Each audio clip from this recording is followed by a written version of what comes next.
بسم الله الرحمن الرحيم.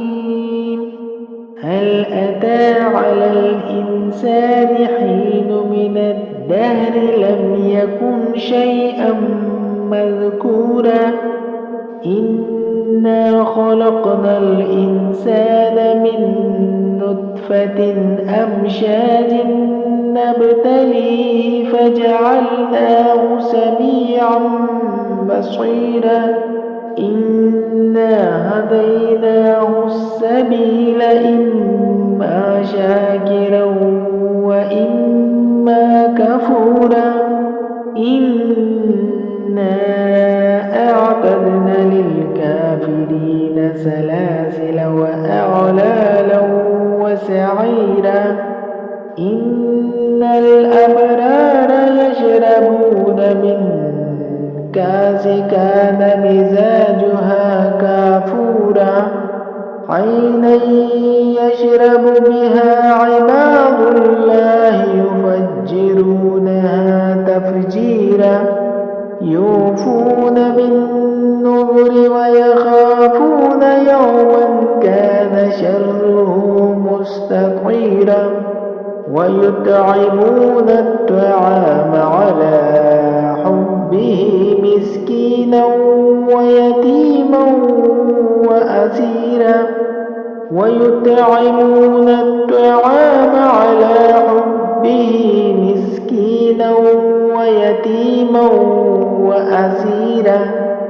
إنما نطعمكم لوجه الله لا نريد منكم جزاء ولا شكورا إنا نخاف من ربنا يوما عبوسا قمطريرا فوقاهم الله شر ذلك اليوم ولقاهم نضرة وسرورا وجزاهم بما صبروا جنة وحريرا متكئين فيها على الأرائك لا يرون فيها شمسا ولا زمهريرا ودانية عليهم ظلالها وذللت قطوفها تذليلا ويطاف عليهم بآنية من فضة وأكواب كانت قوارير من فضة قدروها تقديرا ويسقون فيها كأسا كان مزاجها زنجبيلا عينا فيها تسمى سلسبيلا ويطوف عليهم ولدان مخلدون إذا رأيتهم حسبتهم لؤلؤا منثورا وإذا رأيت ثم رأيت نعيما وملكا كبيرا عاليهم ثياب سندس خضر وإستبرق وحلوا أساور من فضة وسقاهم ربهم شرابا طهورا إن هذا كان لكم جزاء وكان سعيكم مشكورا إنا نحن نزلنا عليك القرآن تنزيلا